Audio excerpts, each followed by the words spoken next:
Artículo 42. Traslado dispuesto por autoridad pública. Evaluación e internación. La autoridad pública puede disponer el traslado de una persona cuyo estado no admita dilaciones y se encuentre en riesgo cierto e inminente de daño para sí o para terceros, a un centro de salud para su evaluación. En este caso, si fuese admitida la internación, debe cumplirse con los plazos y modalidades establecidos en la legislación especial. Las fuerzas de seguridad y servicios públicos de salud deben prestar auxilio inmediato. 1. Introducción. Se aborda el comentario en conjunto de estas dos normas que regulan los principios generales en materia de tratamiento de salud por internación y el recurso al traslado por autoridad pública en caso de riesgo cierto e inminente de daño, conforme además las especificaciones de la ley especial. 2. Interpretación del artículo 1 de febrero del 42. La internación involuntaria de la persona. Ley especial y Código Civil. El Código Civil incorpora normas concretas relativas a los derechos y garantías de la persona en condición de internación involuntaria por salud mental.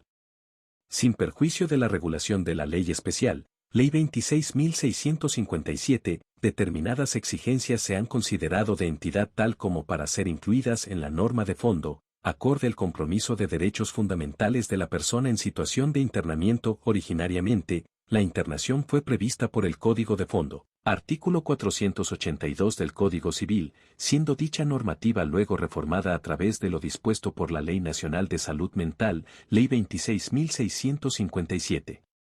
Con dicha modificación, el artículo 482 pasó a decir: no podrá ser privado de su libertad personal el declarado incapaz por causa de enfermedad mental o adicciones, salvo en los casos de riesgo cierto e inminente para sí o para terceros, quien deberá ser debidamente evaluado por un equipo interdisciplinario del servicio asistencial con posterior aprobación y control judicial. Las autoridades públicas deberán disponer el traslado a un establecimiento de salud para su evaluación a las personas que por padecer enfermedades mentales o adicciones se encuentren en riesgo cierto e inminente para sí o para terceros.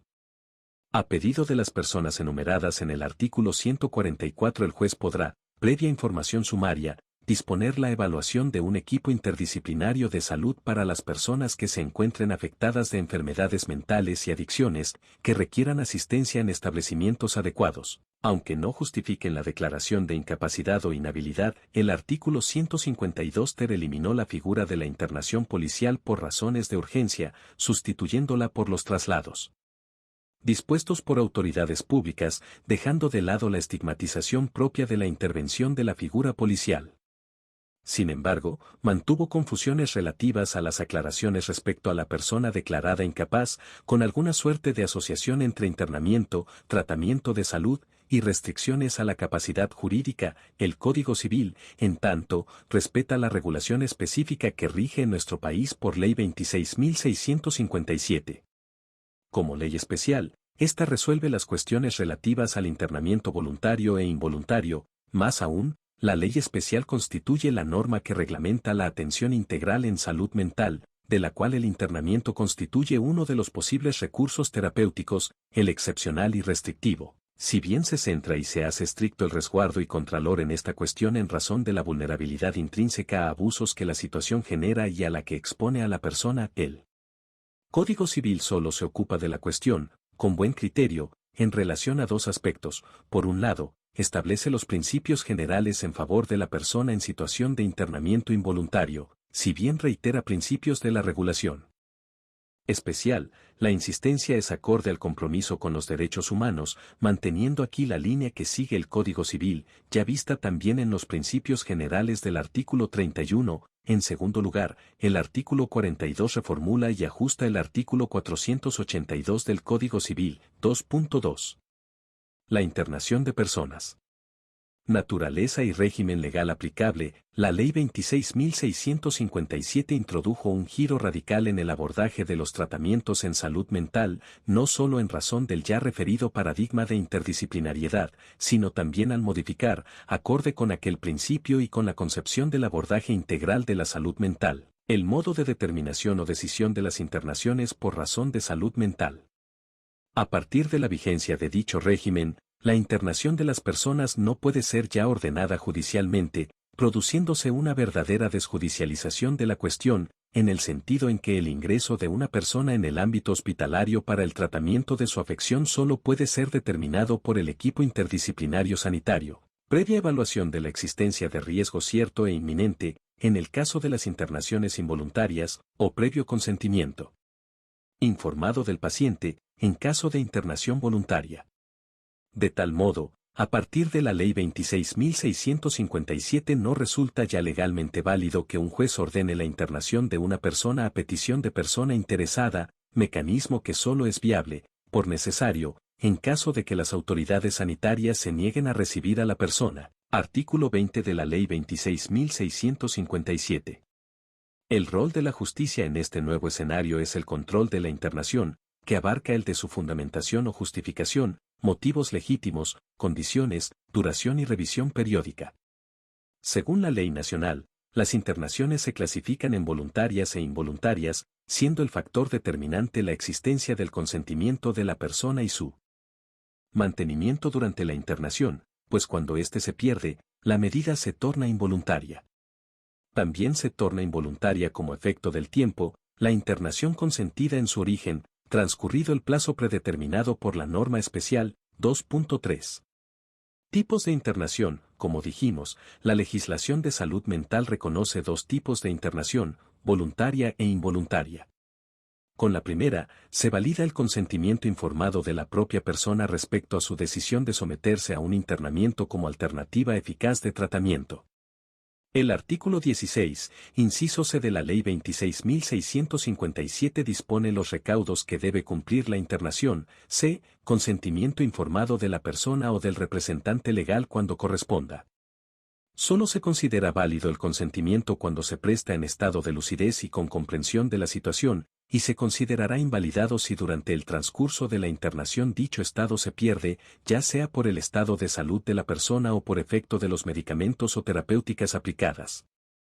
En tal caso deberá procederse como si se tratase de una internación involuntaria. Corresponde, no obstante, aclarar que la sola prestación del consentimiento por el representante legal no es suficiente cuando la persona afectada no pueda expresarse con juicio y válidamente respecto de la cuestión. Tal como dice la norma, solo se considerará válido el consentimiento cuando se presta en estado de lucidez y con comprensión de la situación.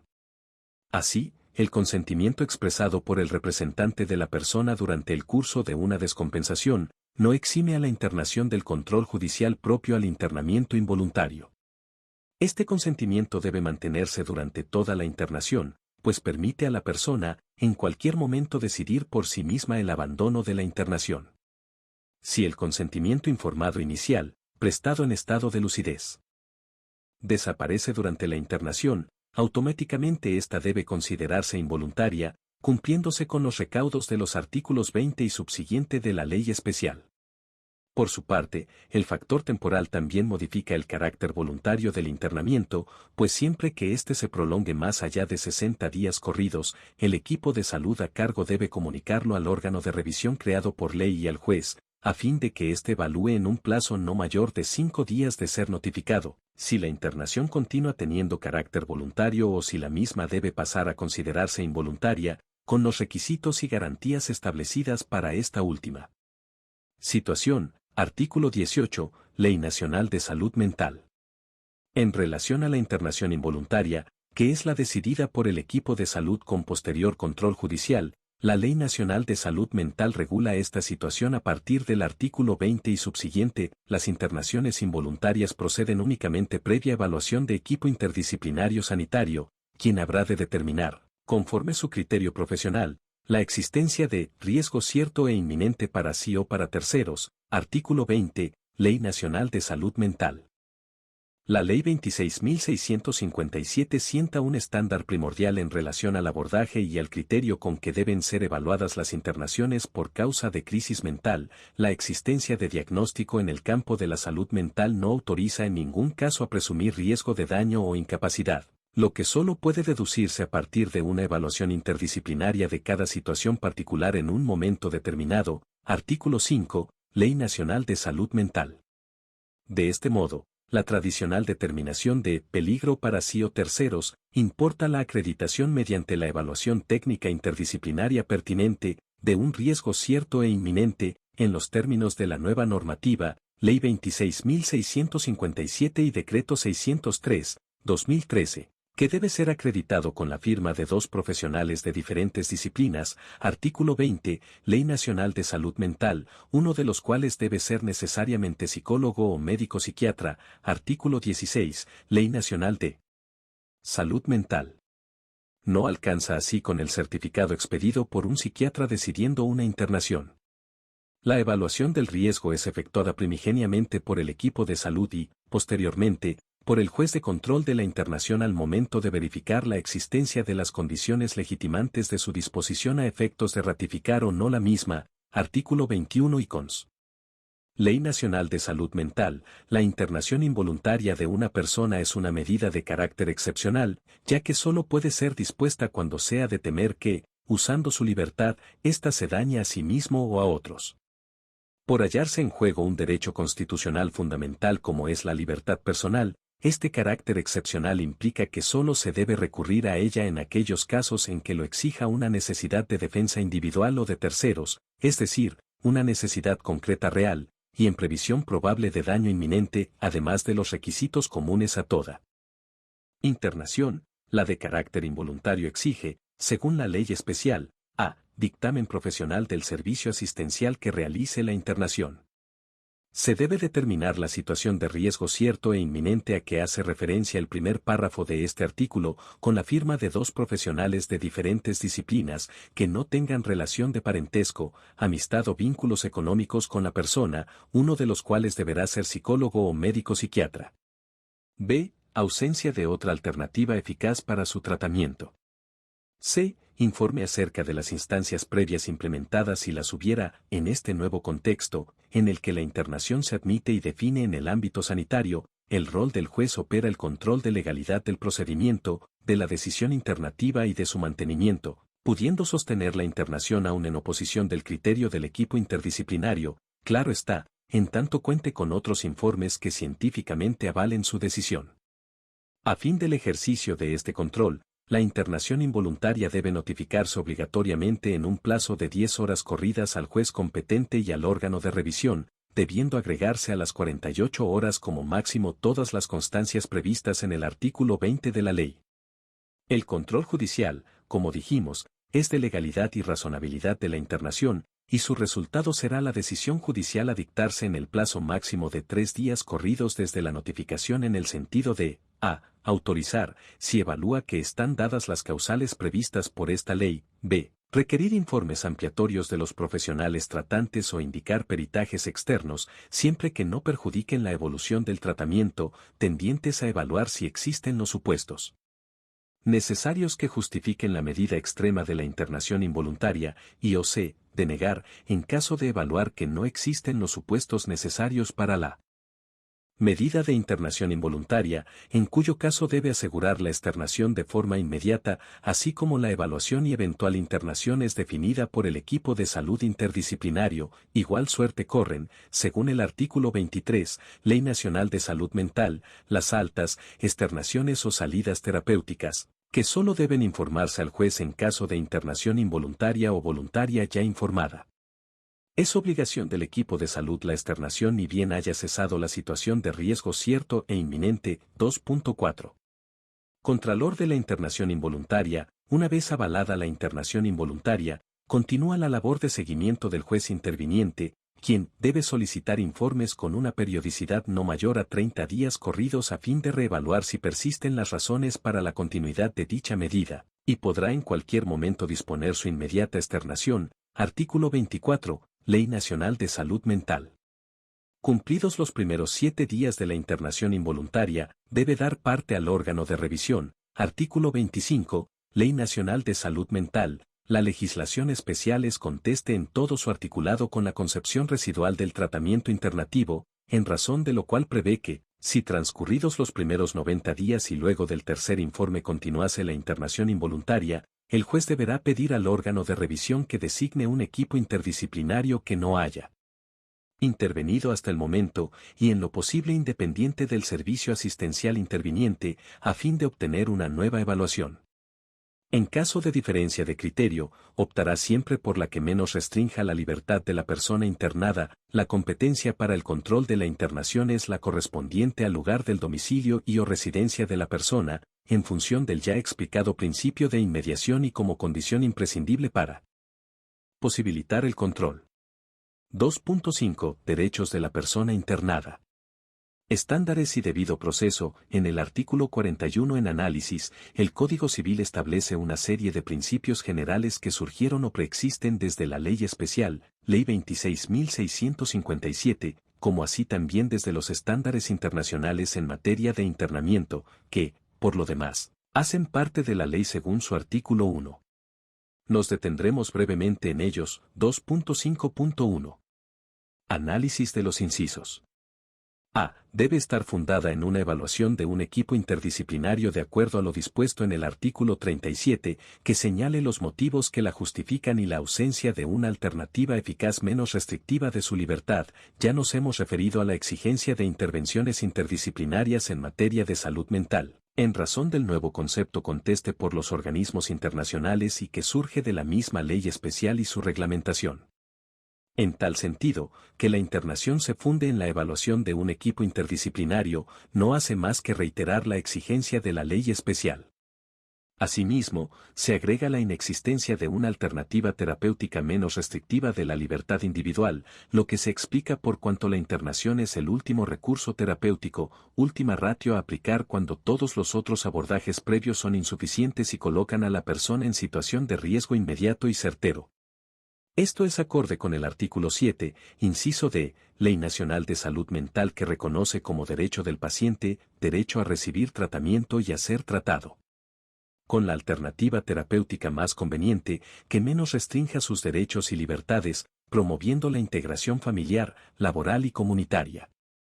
Por su parte, el principio en comentario concuerda con lo dispuesto por el artículo 14, la Convención sobre los Derechos de las Personas con Discapacidad, Libertad y Seguridad de la Persona. 1. Los Estados partes asegurarán que las personas con discapacidad, en igualdad de condiciones con las demás, a. disfruten del derecho a la libertad y seguridad de la persona, b. no se vean privadas de su libertad ilegal o arbitrariamente y que cualquier privación de libertad sea de conformidad con la ley, y que la existencia de una discapacidad no justifique en ningún caso una privación de la libertad. 2. Los Estados partes asegurarán que las personas con discapacidad que se vean privadas de su libertad en razón de un proceso tengan, en igualdad de condiciones con las demás, derecho a garantías de conformidad con el derecho internacional de los derechos humanos y a ser tratadas de conformidad con los objetivos y principios de la presente convención, incluida la realización de ajustes razonables. B. Solo procede ante la existencia de riesgo cierto e inminente de un daño de entidad para la persona protegida o para terceros. Como ya adelantamos, la Ley Nacional Especial modificó el anterior criterio de peligrosidad por el más concreto y actual, amén que restrictivo, de riesgo cierto e inminente. El inciso en comentario va entonces de la mano del artículo 20, Ley Nacional de Salud Mental, que dispone, la internación involuntaria de una persona debe concebirse como recurso terapéutico excepcional en caso de que no sean posibles los abordajes ambulatorios, y solo podrá realizarse cuando a criterio del equipo de salud mediare situación de riesgo cierto e inminente para sí o para terceros, sumado a la ausencia de otra alternativa eficaz de tratamiento en relación a las instancias previas implementadas, si las hubiera. Según el artículo 20 del decreto reglamentario se entiende por riesgo cierto e inminente aquella contingencia o proximidad de un daño que ya es conocido como verdadero, seguro e indubitable que amenace o cause perjuicio a la vida o integridad física de la persona o de terceros. Ello deberá ser verificado por medio de una evaluación actual, realizada por el equipo interdisciplinario, cuyo fundamento no deberá reducirse exclusivamente a una clasificación diagnóstica. No se incluyen los riesgos derivados de actitudes o conductas que no estén condicionadas por un padecimiento mental, aún en el marco de una internación involuntaria, deberá procurarse que la persona participe de la decisión que se tome en relación a su tratamiento. La internación involuntaria que no cumpla estos recaudos constituye lisa y llanamente una privación ilegal de libertad. En este sentido, el artículo 14, La Convención sobre los Derechos de las Personas con Discapacidad exige que las personas con discapacidad no se vean privadas de su libertad ilegal o arbitrariamente y que cualquier privación de libertad sea de conformidad con la ley, y que la existencia de una discapacidad no justifique en ningún caso una privación de la libertad. La excepción al consentimiento informado está constituido justamente por la situación de riesgo cierto e inminente que habilita la internación involuntaria. C. Es considerada un recurso terapéutico de carácter restrictivo y por el tiempo más breve posible, debe ser supervisada periódicamente, en consonancia con este inciso. El artículo 7 de la Ley Especial prevé entre los derechos de la persona en internamiento el h. Derecho a que, en el caso de internación involuntaria o voluntaria prolongada, las condiciones de la misma sean supervisadas periódicamente por el órgano de revisión. Ya hemos referido que el control de legalidad constituye la función central judicial en el nuevo régimen. La internación debe ser lo más breve posible, en función de criterios terapéuticos interdisciplinarios. Tanto la evolución del paciente como cada una de las intervenciones del equipo interdisciplinario deben registrarse a diario en la historia clínica. Asimismo, y atendiendo a lamentables prácticas frecuentes, el artículo 15 de la Ley Nacional de Salud Mental estableció que en ningún caso la internación puede ser indicada o prolongada para resolver problemáticas sociales o de vivienda, para lo cual el Estado debe proveer los recursos adecuados a través de los organismos públicos competentes. Debe garantizarse el debido proceso, el control judicial inmediato y el derecho de defensa mediante asistencia jurídica, así como al regular el diseño dirigido a la restricción de la capacidad jurídica de las personas. El Código Civil se preocupó por la garantía de derechos en su favor, más aún este objetivo se fortalece en los casos en que lo que se halla en juego son los derechos a la libertad personal, dignidad y atención de salud, como ocurre en la internación involuntaria. De tal modo el Código Civil exige cumplimentar las garantías del debido proceso, artículo 18 de la Constitución Nacional, en razón de percibirse ya a la intervención en salud como algo más que ello, como una intervención estatal que afecta derechos constitucionales fundamentales comprometiendo la responsabilidad internacional. El Tribunal Europeo de Derechos Humanos ha sostenido que, independientemente de la complejidad, por su naturaleza médica, de estos casos de internación, las autoridades nacionales tienen la obligación sin demora de revisar su legalidad, debiendo organizarse el sistema judicial, o el correspondiente, de tal forma que esta revisión se dé en intervalos periódicos, razonables, con fundamento en que la demora en realizarla no solo extiende la duración de la detención sino que puede dar lugar a evaluaciones psiquiátricas equivocadas que no correspondan a la actual situación mental de la persona. También nuestro alto tribunal ha insistido en la importancia del debido proceso en favor de las personas en condición de internamiento, atendiendo a su elevado grado de vulnerabilidad, lo que las coloca en situación de requerir una protección estatal especial. Así, en el caso Tufano, la Corte Federal sostuvo que el juez del lugar donde se encuentre el centro de internación es el más indicado para adoptar las medidas urgentes necesarias para dar legalidad y controlar las condiciones en que el tratamiento de internación se desarrolla. En el caso R.M.J., la Corte Suprema de Justicia de la Nación desarrolla los estándares del debido proceso constitucional en relación a la situación de internamiento forzoso.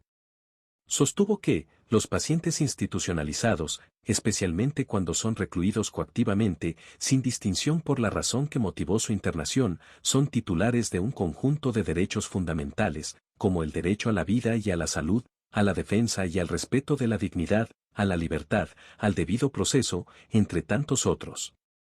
Asimismo, enfatizó que, los principios de legalidad, razonabilidad, proporcionalidad, igualdad y tutela judicial de las condiciones de encierro forzoso, sea por penas, medidas de seguridad o meras internaciones preventivas y cautelares de personas sin conductas delictivas con fundamento muchas veces en la peligrosidad presunta y como una instancia del tratamiento, actualmente se ven fortalecidos y consolidados en la Constitución Nacional, artículos 16, 17, 19, 33, 41, 43 y 75, incisos 22 y 23. Instrumentos internacionales de derechos humanos con jerarquía constitucional, artículo 25, Declaración Universal de Derechos Humanos, artículo 11, Declaración Americana de los Derechos y Deberes del Hombre, artículo 7, 8 y 25, Convención Americana sobre Derechos Humanos. Artículos 7, 9, 10 y 14, Pacto Internacional de Derechos Civiles y Políticos, artículo 12, Pacto Internacional de Derechos Económicos, Sociales y Culturales, y otros convenios en vigor para el Estado Nacional, Convención Interamericana para la Eliminación de todas las formas de discriminación contra las personas con discapacidad, aprobada por Ley 25.280 y en vigor desde el 14 de septiembre de 2001, CONCID. 7. A partir del entramado normativo nacional e internacional, la Corte Suprema de Justicia de la Nación concluye que dicho marco permite fijar un catálogo de derechos mínimos específicos para quienes padezcan trastornos psíquicos, que deben ser respetados rigurosamente.